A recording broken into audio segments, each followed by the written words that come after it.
Hello, everyone. Thanks for being here. I just gonna get myself set up, but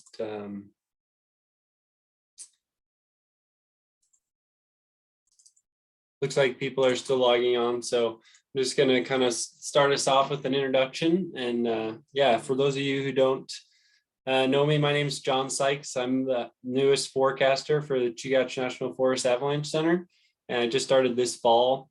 And yeah, I'm really happy to be here and excited to be doing my first forecaster chat. Um, just a little bit of background about myself before we get started. I started the last few years, I've been in graduate school studying avalanche research and decision making.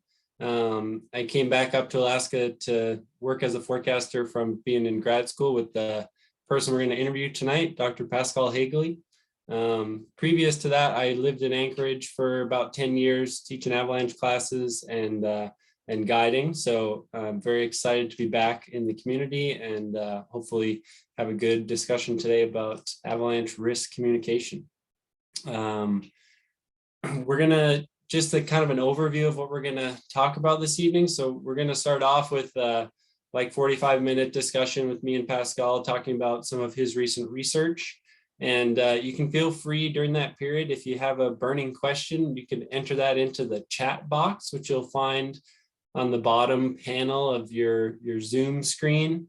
We're not going to use the Q&A function. We're really just going to monitor the chat. So if you have something to contribute, go ahead and click on that chat box and make sure that there's a little message in the bottom that says who your message is going to, and you want to make sure it's going to everyone so the whole audience can see your question and we can kind of have a discussion in that way. So that's one option for contributing to the discussion, and we'd love to get your input.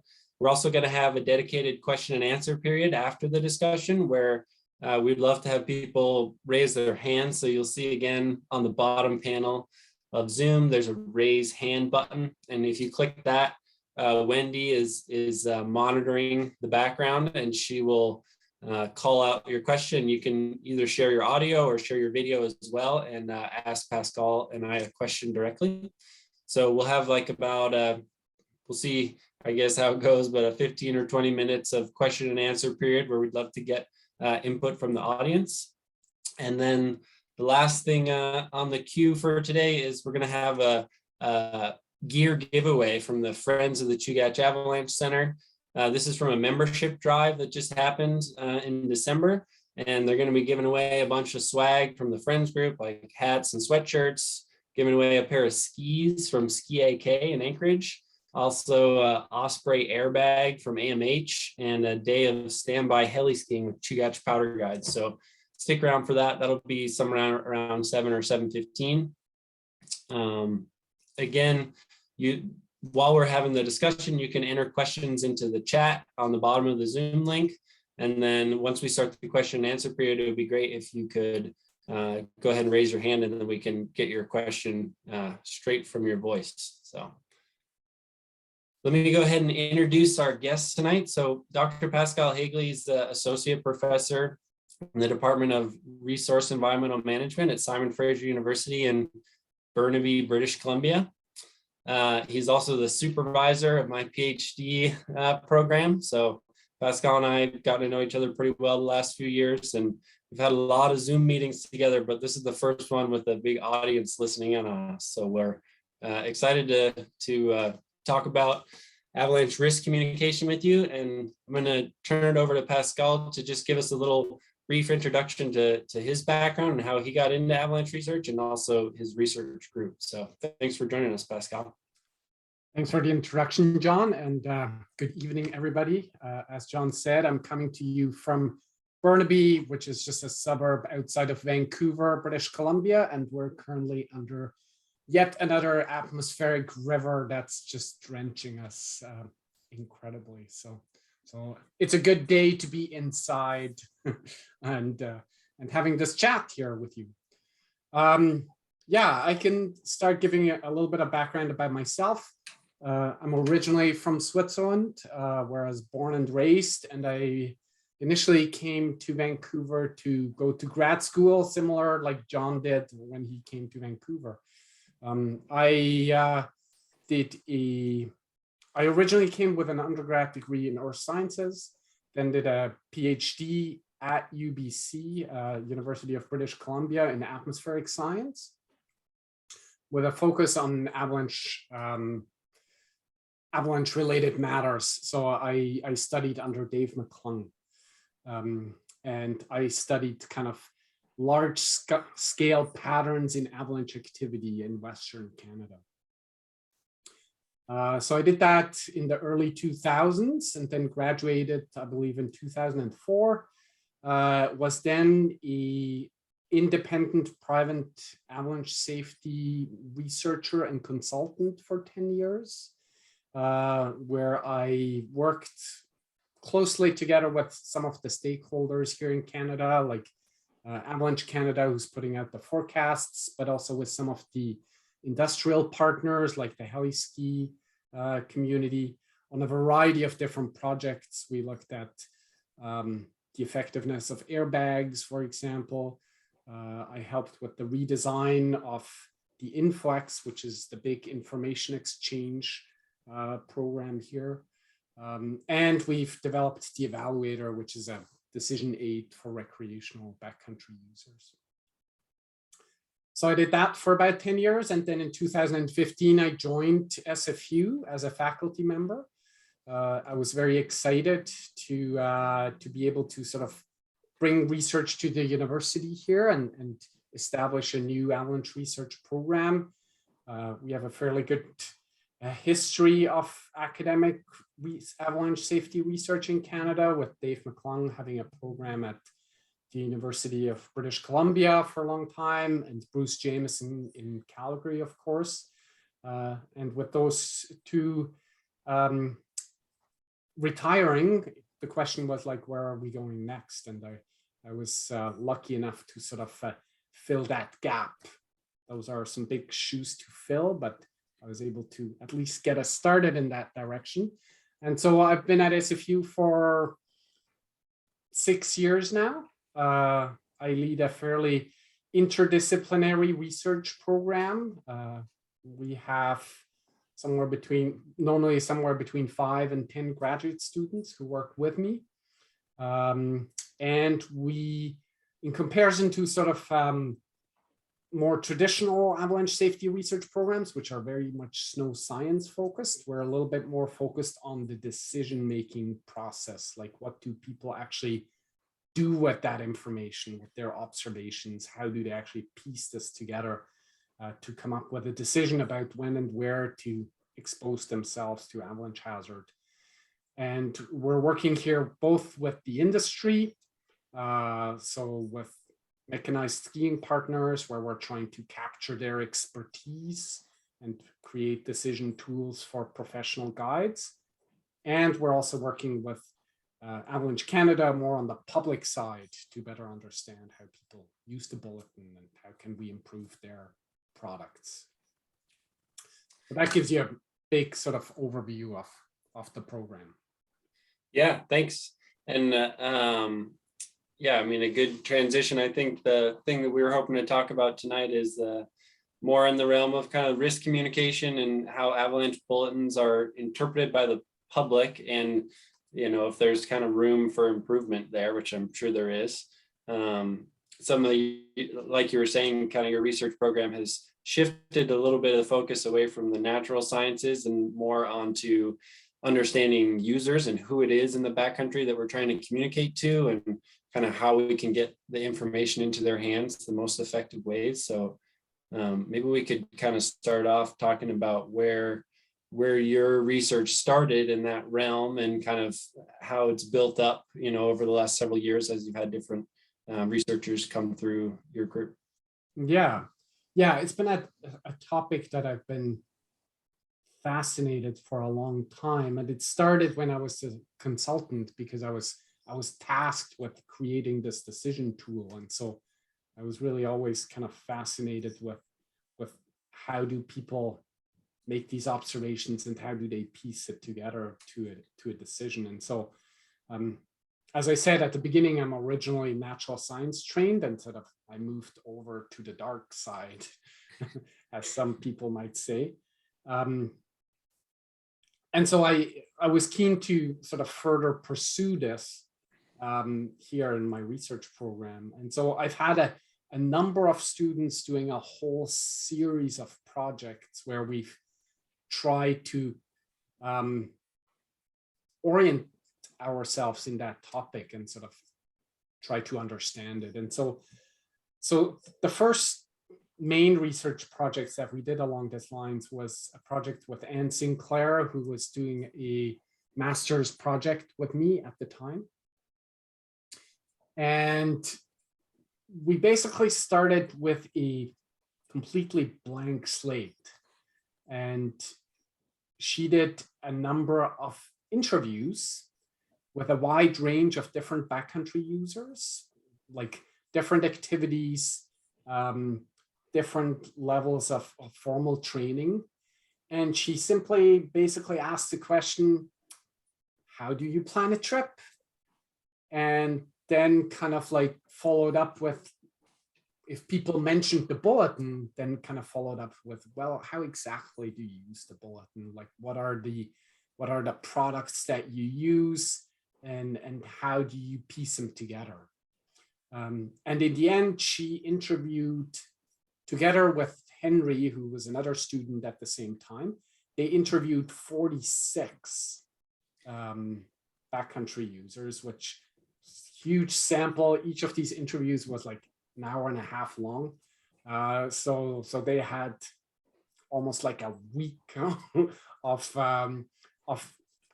information there, of people describing how they use the bulletin. And it was just a really rich data set to get a general sense of how people use our products. Because I think we have fairly, as forecasters or people in the safety community, we have some assumptions about how we think people should use the products. Yeah, we wanted to see, like, well, how do they actually use the products? Yeah, that seems like a really kind of an interesting change in perspective of kind of a more top-down, like designing these products with a whole bunch of avalanche experts in a room and kind of being as precise and thinking about the big picture as much as you can in that design, versus like when it gets to the end user, what are they actually interpreting? You know, even if you have the best intentions in the design process, the thing that you're communicating about avalanche risk in the end might not align. So I guess it's yeah, it seems like a challenge, and changing the perspective to looking at it from the users seems like a really valuable way to get the other side of the coin and kind of inform the design of future tools with what users are, how they're actually interpreting it. Yeah, and I also think that like, as our audience is getting more and more diverse, we might have had different motivations why we got into this activity. Like when I started, like I was fascinated by the risk management process. Like I was super keen to learn more about avalanches and try to really understand the phenomenon. And I spent a lot of time in the backcountry when I was a student. Unfortunately, not quite as much anymore now. But I think that's quite different from potentially somebody who is just going on a couple snowshoe trips every winter. And it's just one other activity that they do, just like playing tennis in the afternoon or something like that. And so the commitment to the sport and to learning and to what they want to experience in the backcountry might be quite different. And I think we can't necessarily assume that those people will put that much effort into it. And at the same time, they should be provided with a product that can actually help them to make an informed choice for what they want to do. So trying to sort of provide that user perspective to the community is kind of like one of the main objectives that we have with this research program. And Anne's initial research really sort of nicely highlighted some main user patterns in bulletin use. And she came up with sort of a hierarchy of 5 different user levels. The first one, and she labeled them A, B, C, D, E.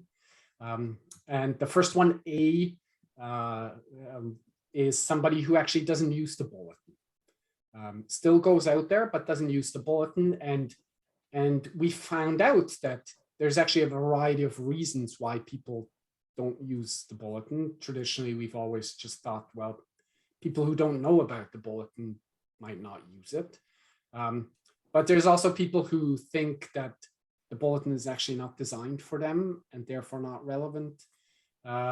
There's also cases like in ice climbing, for example, where they feel that the information provided is actually not helpful for them and therefore they go somewhere else. So we thought that was quite insightful. Then now I have to make sure I get this all right.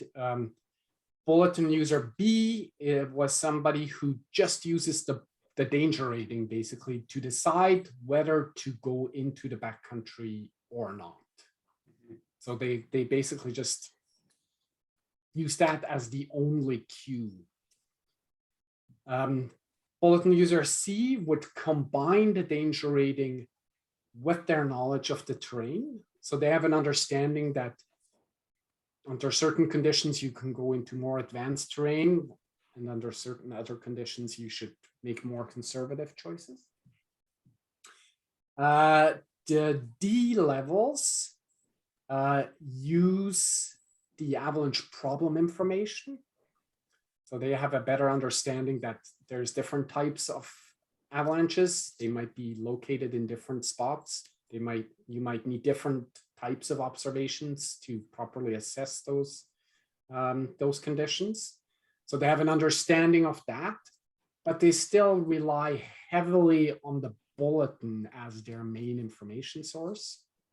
And then the last level, the level E, would be people who use the bulletin as a starting point and then actually verify that information out in the field. Yep. And can adjust their decision making or their route choices, their terrain choices accordingly. So she kind of found those 5 different levels. And do you feel like the levels, you kind of described it in the context of the types of products we have available now, like danger ratings, problems, and then kind of a more detailed discussion of terrain features. Do you feel like, I guess one thing to note here is this research happened in Canada. A lot of the critical elements of a forecast are similar across the US and Canadian avalanche centers, but there are kind of foundational differences in how they work. But yeah, just so people know, as far as the basic product, you're having a danger rating and then avalanche problem description, and it's all within kind of a defined polygon, just like the US centers that may be more familiar with. But getting back to the question, do you feel like the different levels of kind of defined scales we have for putting avalanche conditions into boxes, like problems and the danger rating are the 2 biggest ones? Do you feel like those match up decently well with these different user levels? Or do you think that it's just, somebody who has less training is looking for a simpler way to digest the information? So the danger scale just being kind of a 5-level scale feels more like they can interpret it more easily, even if, from my perspective as a forecaster, often the danger level feels a little vague because it's, you can capture such different conditions with the same danger rating. Does that make sense? Yeah, I think that makes total sense. I mean, our research project was very much focused on the bulletin product. So we sort of tied ourselves to those products. But I think that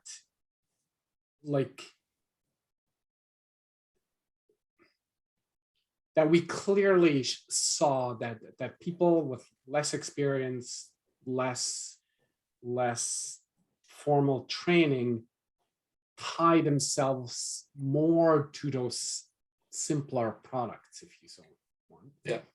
And I think the main conclusion that we draw from it then was that we have to make sure that those particular products work for those people who rely on it the most, so that they're properly designed for that.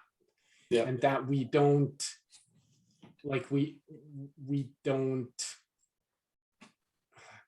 sort of put too much into the danger scale, for example. Like, I think as professionals, we can like debate for a long time, like, is it moderate or is it considerable, and what type of considerable, and so on. But if you're aware that on the other side, this is interpreted just as an orange box or at level 3, and based on that, they either go into the backcountry or not, then that sort of puts a different perspective on it. That, like, we shouldn't overburden or overthink that product, and it should really work for those people who use them or who rely on it the most. Yeah, that makes sense to, yeah, it is useful to have that different perspective of how people are going to interpret the danger rating, but it's also, it doesn't necessarily make it easier on this side of trying to, I guess, just communicate the information effectively to people without, you're trying to balance that line of, you don't want to be conservative all the time, where you're kind of driving people to stop listening to the message because you're over messaging, but you also don't want to, if people are really relying on that danger rating and kind of have limited skills to make their own, adjust their decisions in the field, then you also, don't want to be underestimate, obviously, but it's a challenge. Yeah. Like, I totally see the challenge. Like, I think one of the challenges of the bulletin is that this, even though it's tiered, it's, in the end, it's a single product that tries to cater to the full range of users. And maybe we're trying too much with that single product. And maybe there could be other ways to serve some segments of the backcountry population or your user groups better.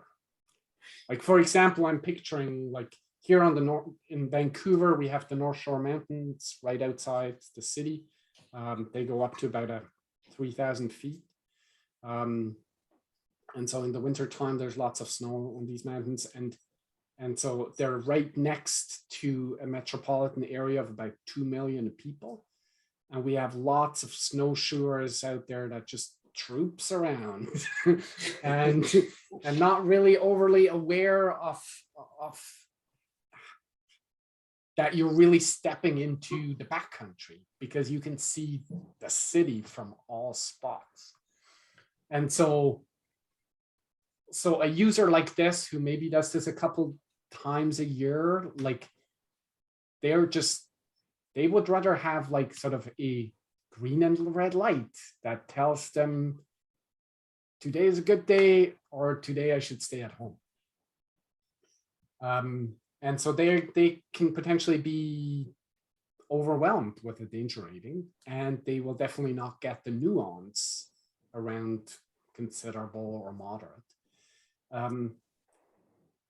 And avalanche forecasters, at least the ones I've talked to, for good reasons, they would be very reluctant to provide a product like that. Like, as a forecaster, I don't really want to make that decision for that person. But if you knew that that person simply wants to stay away from avalanches, like, they have no interest in sort of pushing the envelope, there is 3-4 months of winter and they could do it on any weekend. So so for them, it totally doesn't matter if there's a good margin of safety in there with those green and red lights. Maybe we could provide a product like that for that type of user, and it would be much more useful for them than trying to navigate it fairly sophisticated avalanche bulletins. So now Yeah. this is just an example. We haven't done any research to truly test this. It's more kind of like to illustrate the way of thinking.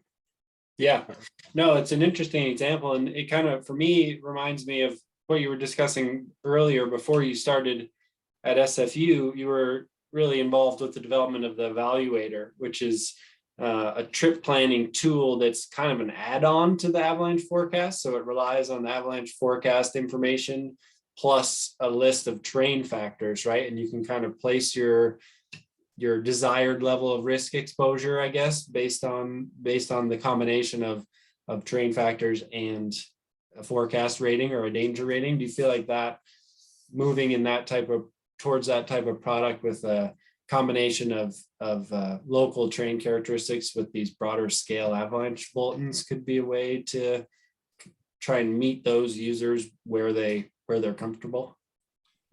Yeah, I think that could be a possibility, like that we would have trip ratings and would give them some sort of framework that would allow them to sort of choose appropriate trips under different types of conditions.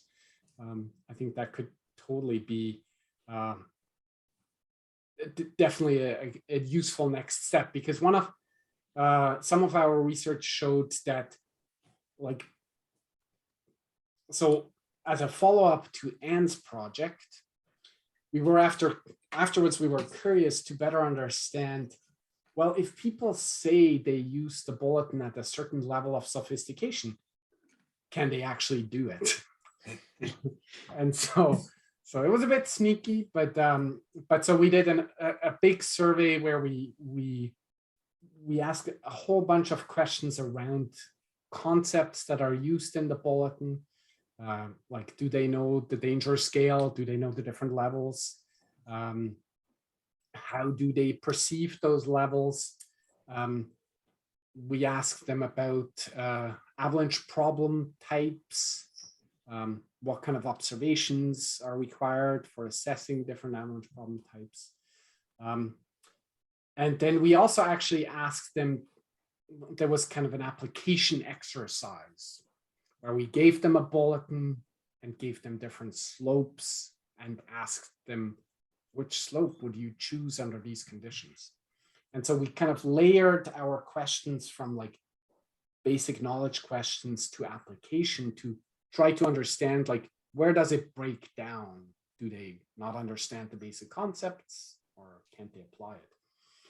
And there the results were basically, people were pretty good at sort of recalling the basic concepts. Like, they understand what these things are, but a lot of people failed in the application. They couldn't come up with a consistent decision that applied the information that they were provided in a meaningful way. And so to me, that highlighted, and that has now shown up in a number of studies. To me, it really highlighted, it's the putting the pieces together that's challenging. And I think that's where these decision aids or helping people to connect hazard with terrain would be really helpful. And Carl Klassen, who is the the head of the Avalanche Warning Service in Canada, or at Avalanche Canada, he, like, I think it was in 2012, where he wrote a paper that this will be kind of the next frontier for avalanche safety products, is to provide that guidance. And so I think, yeah, that would be a useful direction to go into, and we're trying to help with that. Before we get too far, I totally forgot about our poll. So we created a little mini poll to go along with this presentation as an example of some of the questions that that Pascal's using in his surveys. And so we just wanted to give people a few minutes to answer a couple of these. These are kind of more demographic experience level questions, but it's just an example of some of the tools that Pascal and his team are using to kind of parse out what kind of factors are driving people's ability to interpret and apply the information, or, those kind of the survey-based research questions. So people want to just take a minute. There's just 3 questions here. And I can't actually tell if anyone's voting, so we'll just hope people are. Yeah. People are voting. Okay, cool. Thanks, Wendy. We'll leave that up for a couple minutes. And just to go back to what you were talking about before, Pascal, that information that people were struggling to apply, my recollection is that it's a lot of it was involved with kind of simple aspect and elevation things, like here's a list of avalanche problems and where they're located, and then converting that to a map and conceptualizing it around a route selection was a big challenge for certain users. Did you find specific kind of demographics or things that where some people were better or some people weren't as good at those type of exercises? Yeah, maybe I could quickly pull up that exercise so people could actually see it. Yeah. Let me just share my screen here.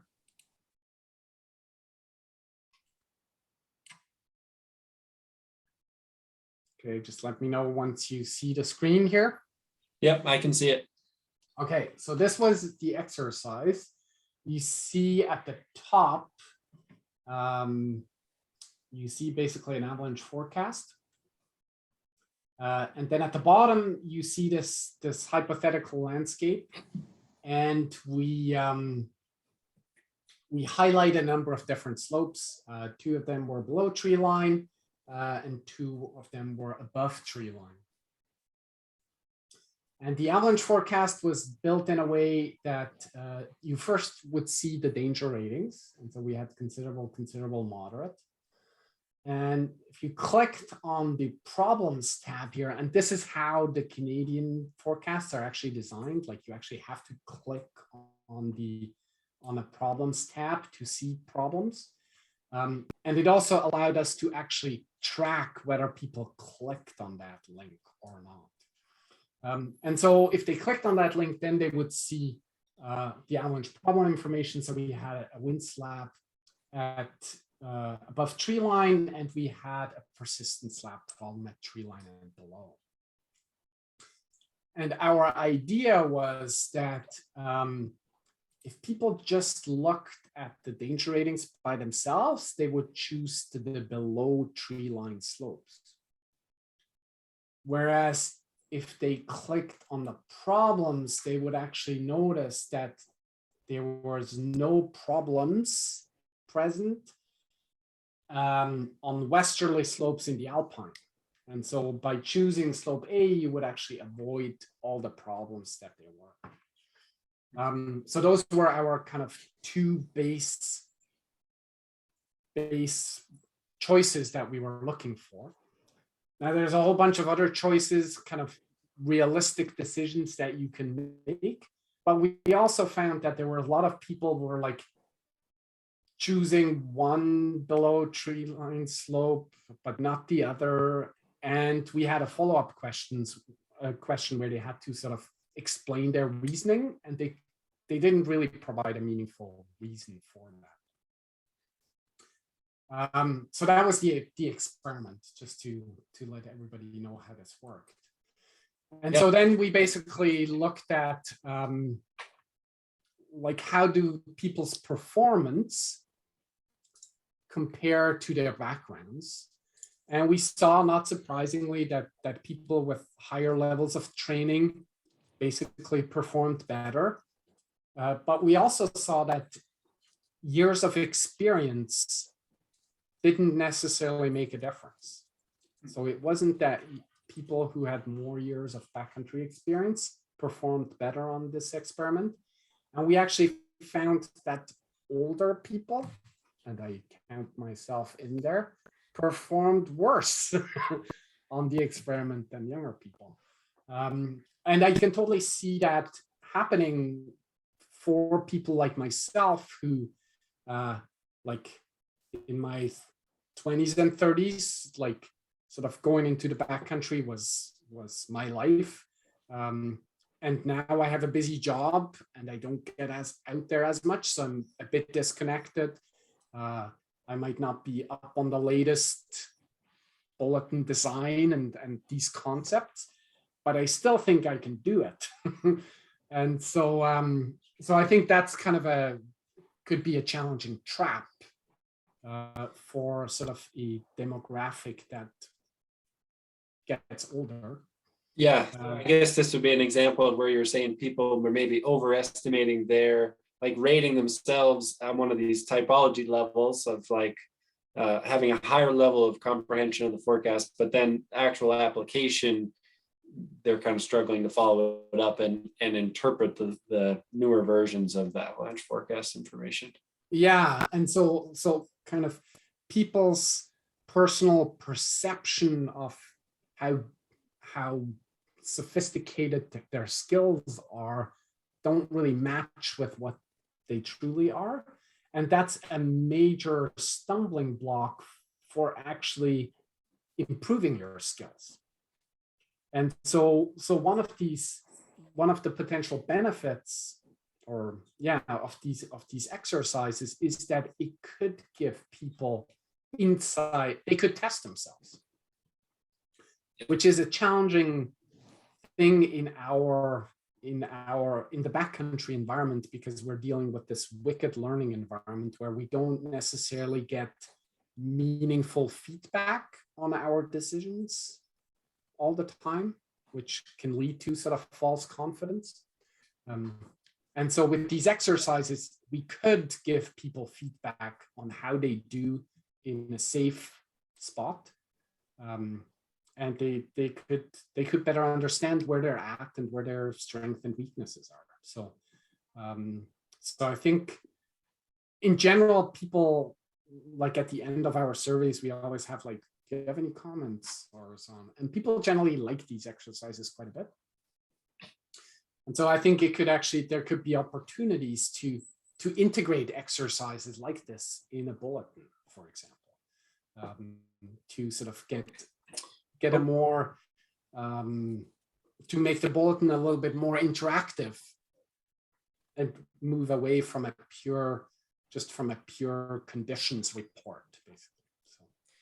Yeah, it reminds me of some of the research that I saw presented in some of the early season snow avalanche workshops. I think out of Central Oregon Avalanche Center and Utah Avalanche Center, where they were doing quizzes embedded in the forecast on certain days to help people basically test their knowledge of the conditions and evaluate how people are interpreting. So yeah, kind of an example of how these could be applied. Yeah, I think there's great opportunities there, and we've tried to sort of test that in one of our surveys to how effective that would be. Like, if we had a survey where participants did 4 of these exercises in a row, and we gave them some feedback in the middle and then looked like, did they actually get better after it? And I think the bulletin here has a great opportunity, because like people generally take 1 or 2 avalanche safety courses in their careers.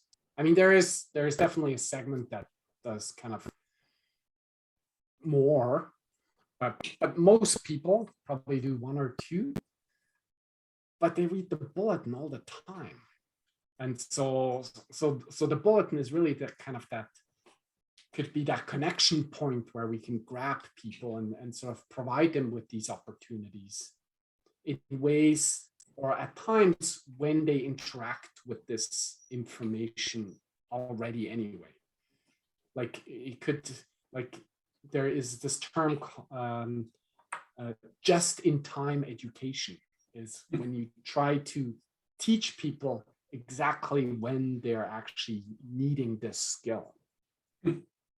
So we could sort of tie it directly into their trip planning process, make it a little bit more educational at the same time. And it would also provide the forecasters or the avalanche warning service with some feedback around, like, are people actually understanding what we're trying to bring across? So it would create a kind of a 2-way communication. I like that idea. Yeah, so you mentioned the survey where you had repeated exercises, and one of the results that I recall from that was around how people interpret one of the common diagrams. We actually don't use that in our forecast center. We just have a alpine tree line, below tree line elevation band, but in a lot of US centers, they have more of a the rose diagram where you have elevation and aspect on the same thing, and you can present different danger ratings and different aspects. And you guys had some interesting results around differences between different icons, and kind of a little more, in my mind, it's relevant to just like the graphic design basically of the forecast, and how there's room for gains in communication just by changing simple things like that kind of design. Yeah, so in that study, we were curious about, as you just said, how effective are those different icons? And it's an interesting study because, so in Canada, we use separate icons for elevation and aspect. So there's kind of like that mountain icon with alpine tree line and below tree line, and then there's a sort of a compass rose next to it. And then, as you said, in most US centers, it's this aspect elevation rose diagram. And our idea was like, well, which of these is easier to interpret?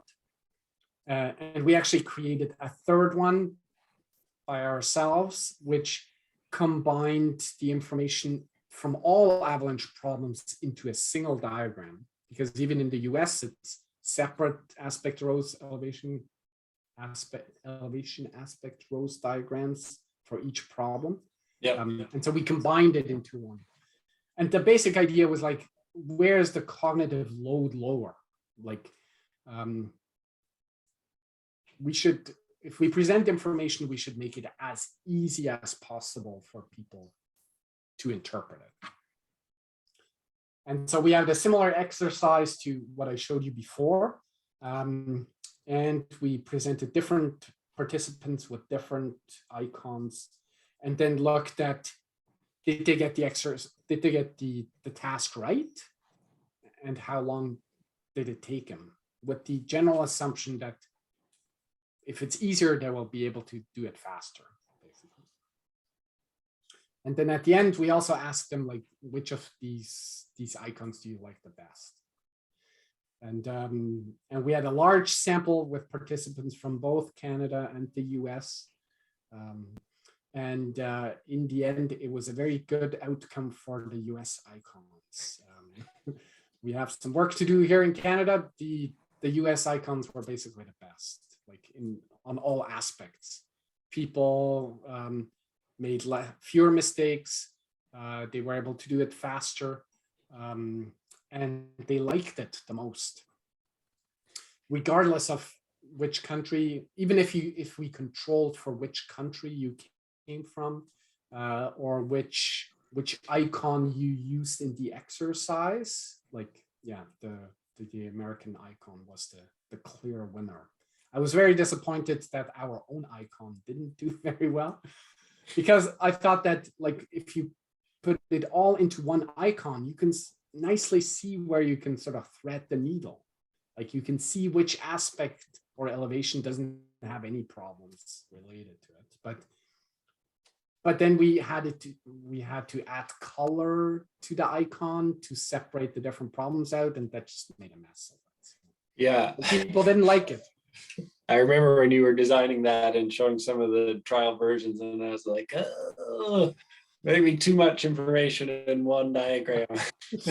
Yeah, but, Simon Treitman had some interesting comments too. So yeah, but it's a cool example of kind of like we were talking about earlier, getting feedback directly from users instead of thinking, you know, what do the avalanche forecasters think are the best symbol? It's really more important to say, how are our readers going to interpret the information the most clearly? And it's not, you know, like individual preference on a design is not as important as having the information get to the public with as little kind of information loss as possible. Yeah, that brings us back to sort of like that we're trying to sort of provide a voice to the user, kind of like in a very structured and systematic way, really sort of trying to provide the evidence so that we can truly make the best product that we can create.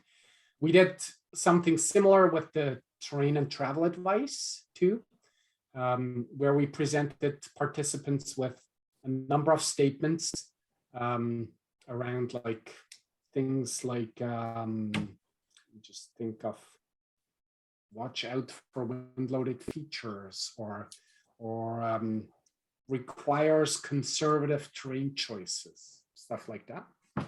And we asked participants, like, do you understand what the statement means?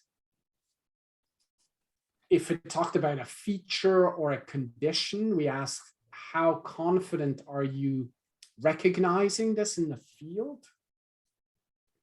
And the last question was like, how useful is that statement for your trip planning purpose? And we had, of each statement, we had two versions, one with the original version, and they often include quite a bit of jargon. And so we removed that jargon and sort of explained the condition in very simple terms. Or another type of modification we made was that we added a little explanation of why this matters. From a risk management perspective? Yeah, exactly. And so in both with these modifications, the removing the jargon made the statements a lot more accessible to more novice users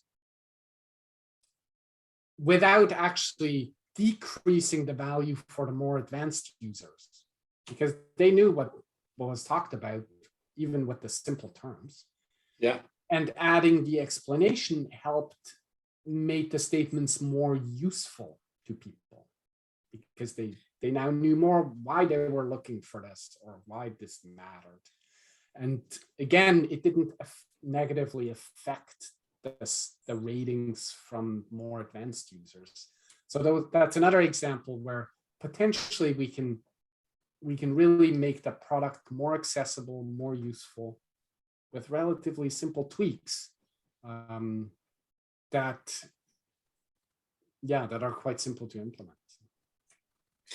I think having less jargony writing is definitely something to aspire to. Can be easier said than done sometimes, I think, but certainly, yeah, it's valuable to have actual tangible evidence. Like, hey, here's our, we're communicating better with this when we limit these kind of jargony words that require a level of education that some portion of our audience isn't going to have. So yeah. Yeah, and the interesting part there is that, like, there's nothing wrong with jargon, and we have these terms for a reason, because they matter under certain circumstances and for certain users. But like, the more advanced users actually in our survey, like, they found the statements less useful because they knew already that if you have a surface hoard, like, this is the type of terrain that's appropriate or not. So they actually didn't rely on the travel advice. And so clearly thinking about, like, well, who actually needs the travel advice the most? Yeah. And then targeting the language to those types of users is kind of the key. Yeah. And of course, like, as professionals who are out there every day and kind of know all the nuances, like we can get lost in trying to be very precise, but a lot of that is just lost on the end user that actually tries to rely on those statements. So trying to find that balance is basically well, and having the mechanism to get feedback is also super helpful, which is one of the things these research surveys are providing. I want to, before we forget, Wendy was going to share the results of our poll real quick so we can see. So it looks like we got, for the first question, number of winters backcountry experience, we got about 5%. This is their first winter. 12% or set 7 people, 2 to 5. And then I'm not going to read them all off. I don't know. Are you seeing these results too, Pascal? Yeah, I see them too. And they're not a surprise to me. Like, we have a very committed and highly experienced group here. And that's actually one of the real challenges for our research, is that we're really trying to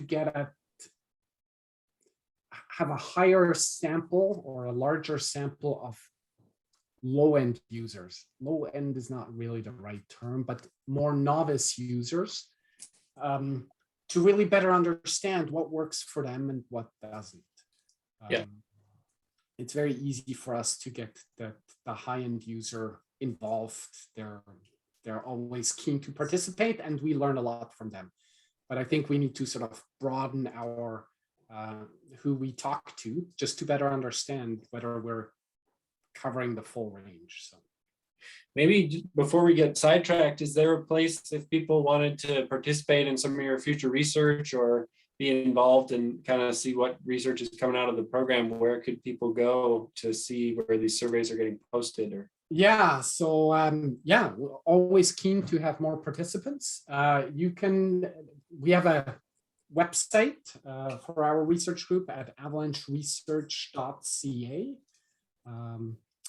So you can go there and visit. We also have a Facebook page where we are semi-active. I wished we could be more active on there, but that's at Avalanche Research, I believe, is the handle of our Facebook page. That's where we post things here and there. We're also in the process of setting up kind of an Instagram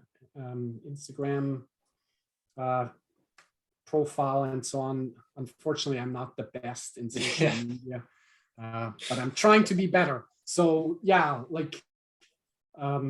visit our website. We normally post there, and we're also always trying to work with Avalanche centers and friends of Avalanche centers to sort of promote our research. So we'll definitely try to get it out there. But if you're interested in learning more about our research, then check out our website. Yeah, I just posted a link quickly in the chat if anybody wants to check out the website for the research group.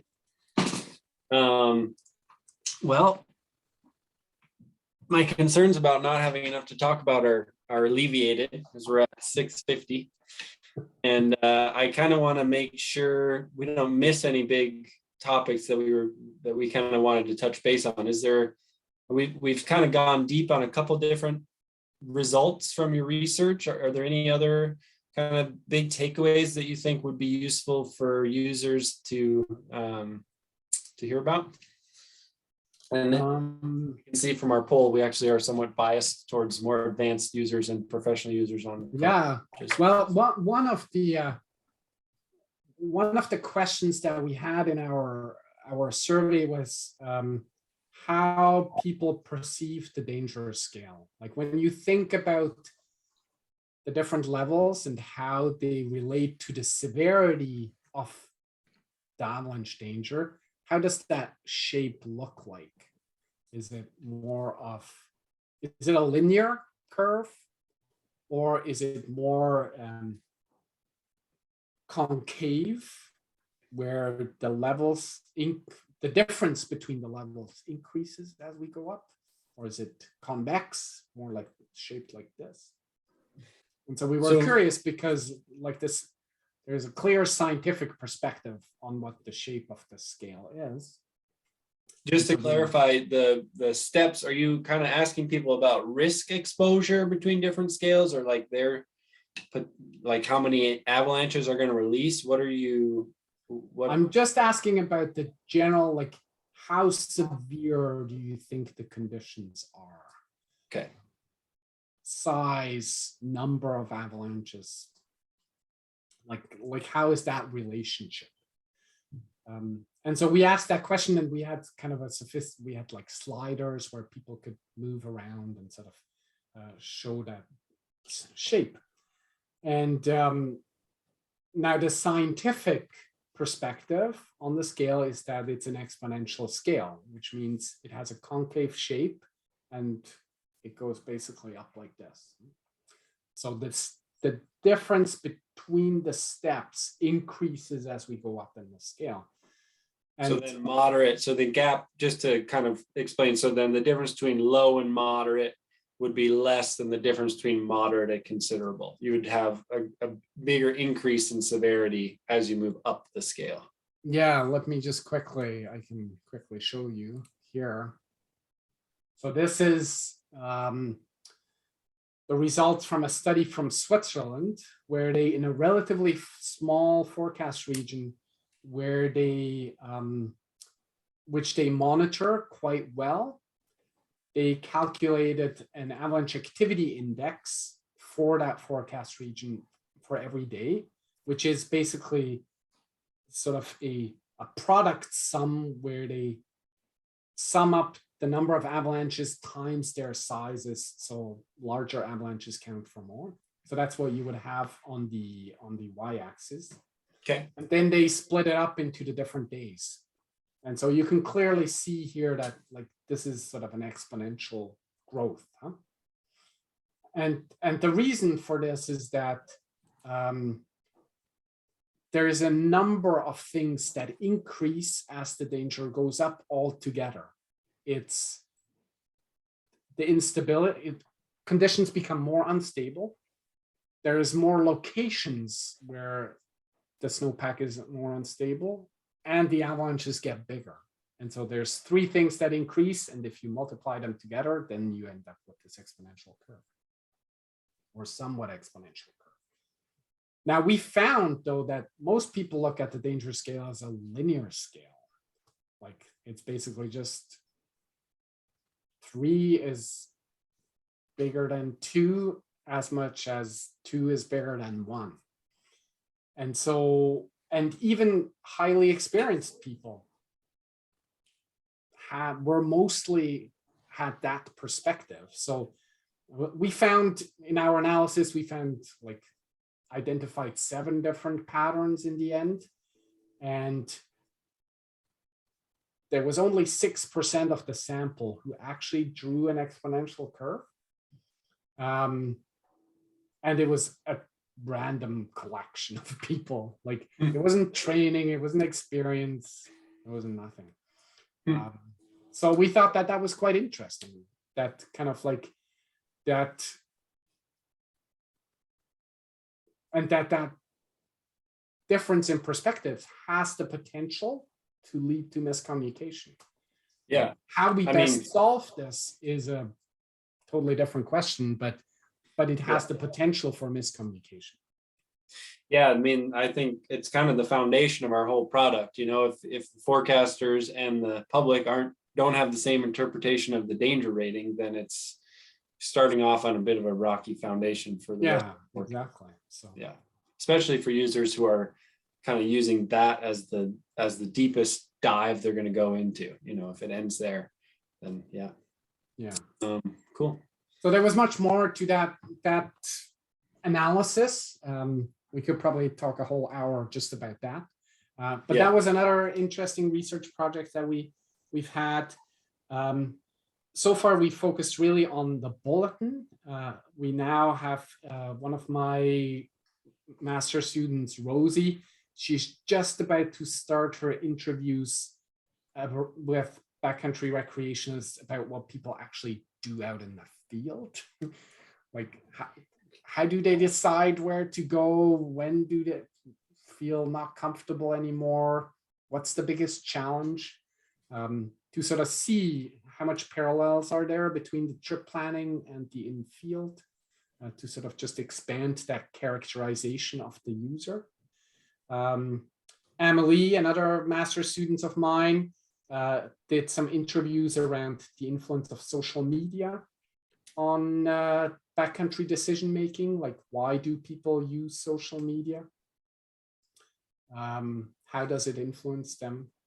And then Annalise, who is the newest member on my team, she is going to look at what motivates people to go into the backcountry and what type of terrain do they expose themselves to.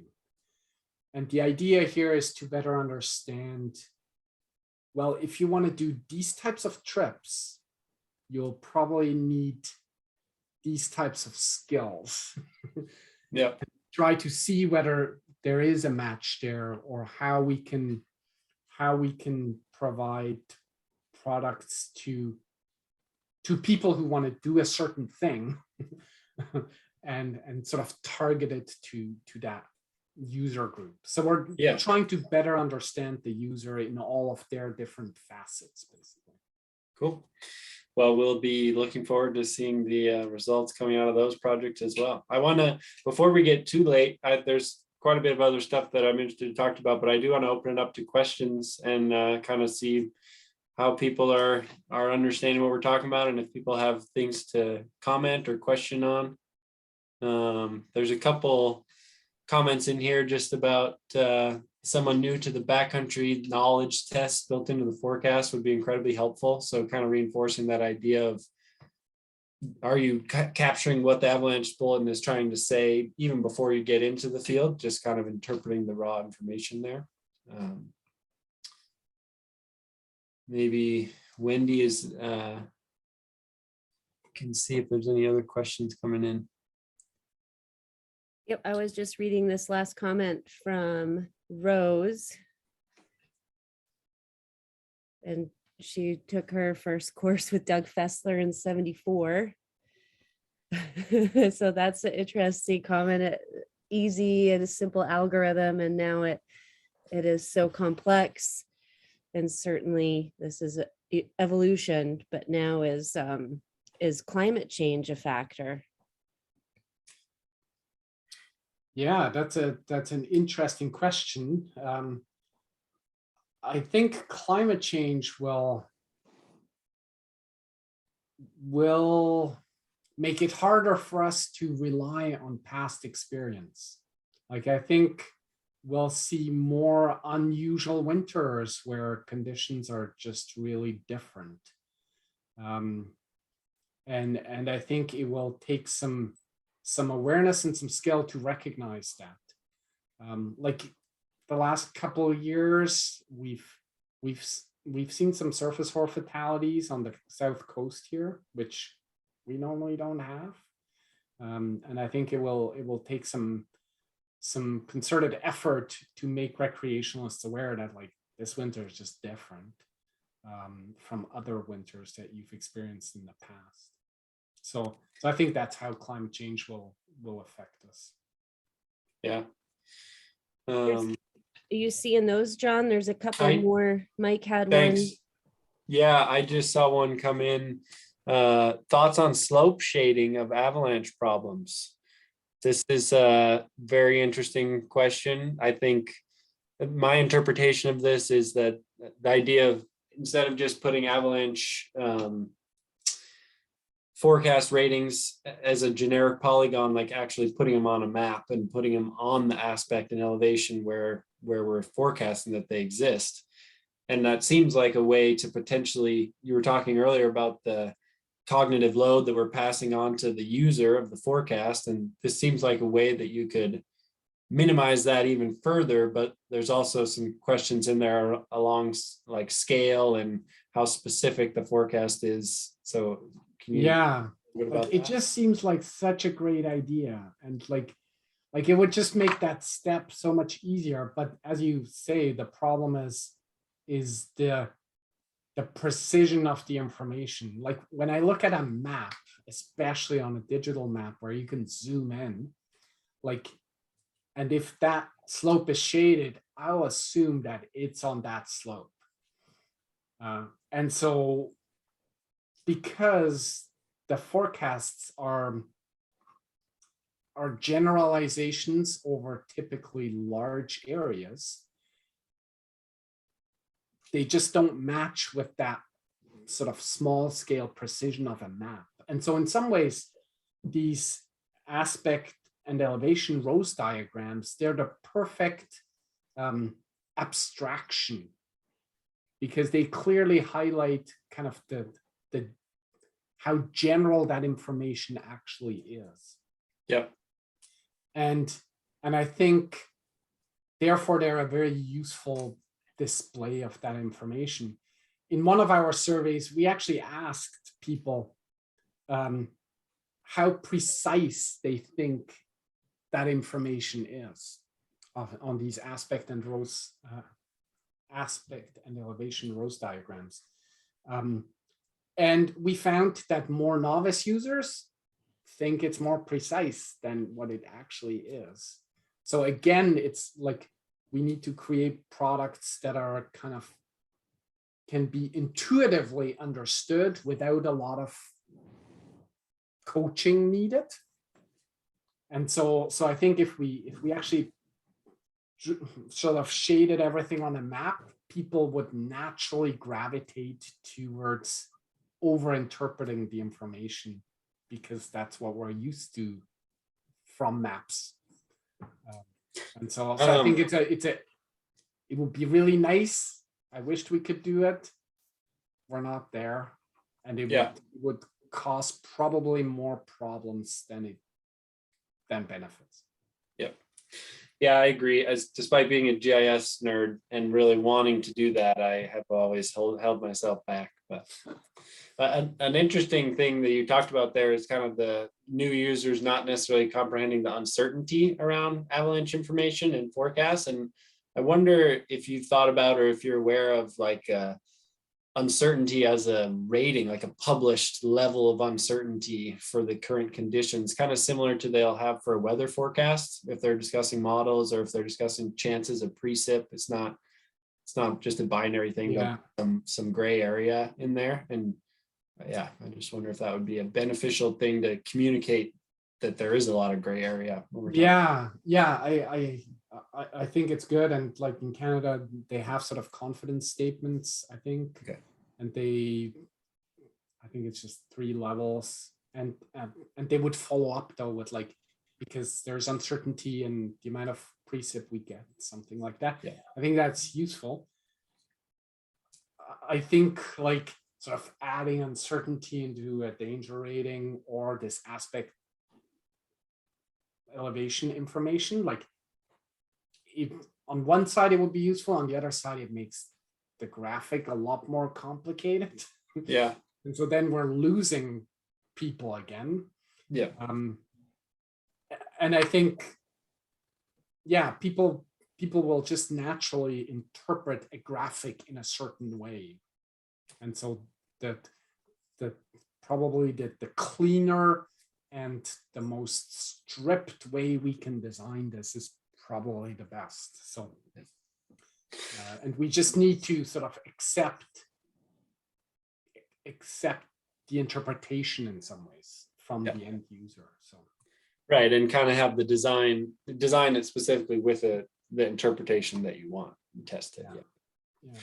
There's another question here from the audience. You've spoken, and I'm just going to read it out. You've spoken a lot about different types of user groups, but have made little mention of age. My own experience is that I've become a lot more conservative as I've gotten older. Does your research tell you anything about how common that evolution is, and about other ways that age, independent of experience, might play into decision making? Yeah, a very good question. I've experienced that myself, how I've become more conservative. Me too. And so I think a lot of people experience that probably.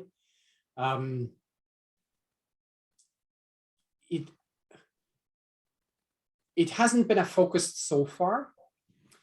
I think with some of the research that we're currently in the process of designing, it might come out more, where we're going to be sort of like be able to look at these user groups in a little bit more nuanced ways. Like, for example, like traditionally we just look at backcountry skiers as a whole, but there is people in there who just like to be in nature, ski mellow terrain. There is people who are keen to ski aggressive lines. And there is people who are just after powder. Just 3 very simple sort of groups. And maybe age can play a role in there too, and we'll see different age distributions in these different segments. And so I hope that over time we'll just be sort of identify these different groups in a little bit more nuanced ways and see what their needs are and desires, and then sort of target them more specifically.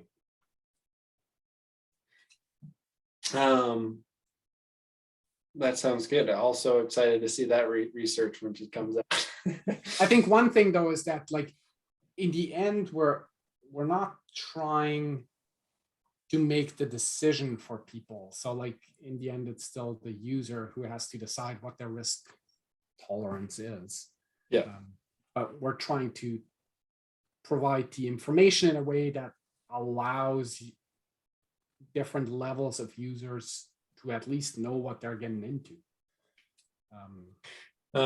We got another question here from Heather Tham, who's she was a forecaster previously for the Chugach Avalanche Center, and it's I'm curious if you have some ideas on how to resolve misconceptions of the danger scale. Do you think words of estimated probability, like likely, unlikely, possible, are part of what's causing the confusion? I think that could be part of it. Interestingly, we had a follow-up question from that danger scale perception question, where we asked people how they actually use the danger scale in their trip planning process. And we had, like, for each level, there were 4 options to answer. One was like, at this level, I just go out. Like, that's basically the green light for me. At this level, I look at other information, but I still rely heavily on the danger scale. At this level, I use other information like the problems and the description to make my decision. And at this level, I just don't go out. And interestingly enough, the perception of the shape of the danger rating had no effect on how people used the danger scale. So in some ways, like, I feel that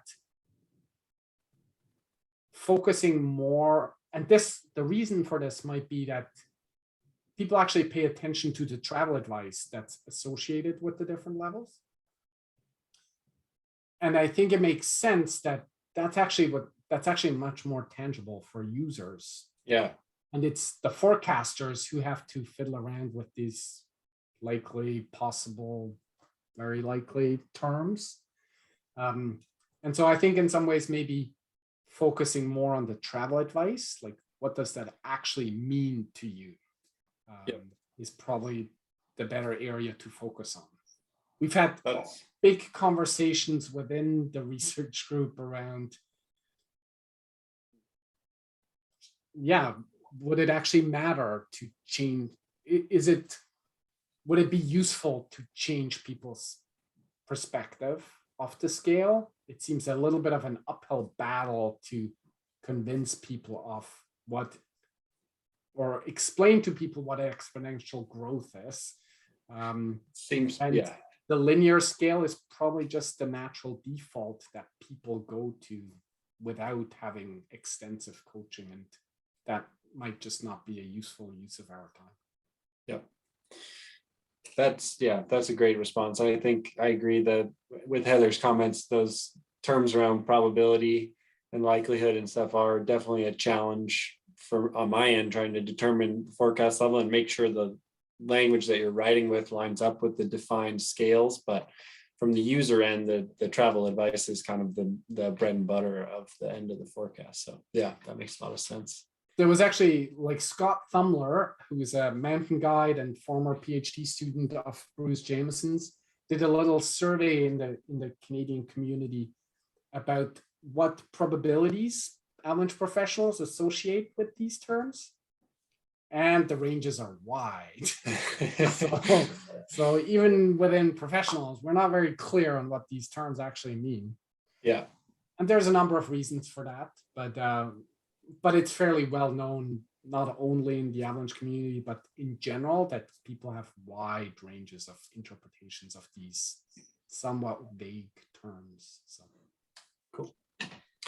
Well, Pascal, I think that time went by quite quickly. We're at 7:15, and I think it's about time to hand it off to John with the Friends group. But I just want to thank you for joining us and providing so much information. Yeah, well, thanks for having me. I hope the audience got something out of this. And as I said earlier, if you're keen to sort of follow our research group, go and check out our website, and you can always email me. And I'm happy to answer any questions you might have. So yeah, thank and you for having me. Yeah, it was our pleasure, and we will stick around and try and answer a couple more questions that are rolling in the chat box. But for now, I'm going to hand it over to John Cobb, who is one of the board members of the Friends group for the Chugach Avalanche Center, and coming to you from just across my backyard fence. So take it away, John. Hello all. Hi, John Cobb from Friends of the Chugach Avalanche Center. Basically, we're the cost-sharing partner with the Forest Service to fund the Chugach National Forest Avalanche Center. So with support from you, our members, those donations bridge the gap between the limited federal funding and the actual costs of operating the Avalanche Forecast Center. The membership funds, they also fund the weather stations used by both the forecasters and us, the backcountry users, in our favored backcountry zones, such as Hatcher Pass, Arctic Valley, Girdwood, Turnagain Pass, Lost Lake. And then these resources, including the Community Observations platform, they're all on our website, which provides an invaluable experience for backcountry users. And none of this would be possible without your member support. So as a thank you from us, with prize donations from a few of our sponsors, we've held a member appreciation drawing. And I will now announce the winners of this year's membership giveaway. So the first prize up are, we've got some Forest Service swag. So just a hat, t-shirt, gear straps, and we're going to give away a sweatshirt too, so similar to this and up there. And the winner of that is Rachel Heath. So first prize goes to Rachel Heath.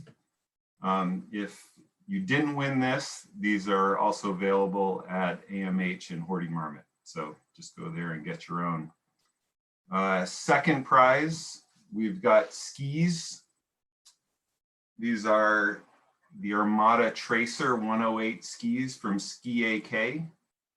And the winner is Forrest Mullen. So Forrest is the winner of these skis from Ski AK. Next prize up, we have an Osprey Pro. It's a 30-liter Avy airbag pack, and this was donated from Alaska Mountaineering and Hiking. And the winner of this is Lars Arsenan. So Lars Arneson is the winner of the Avy pack. And then the final grand prize, this is for any members that have given at the $100 level or higher, a standby heli seat from Chugach Powder Guides. And the winner of that is Annie Fight and Dave Bass. So they'll have to kind of fight over who in that household gets the heli seat. So anyway, a big thank you to all of our members. We had a huge turnout on membership giving, and really successful drive, and continue to give and support the Friends group and the forecasters. So thank you very much.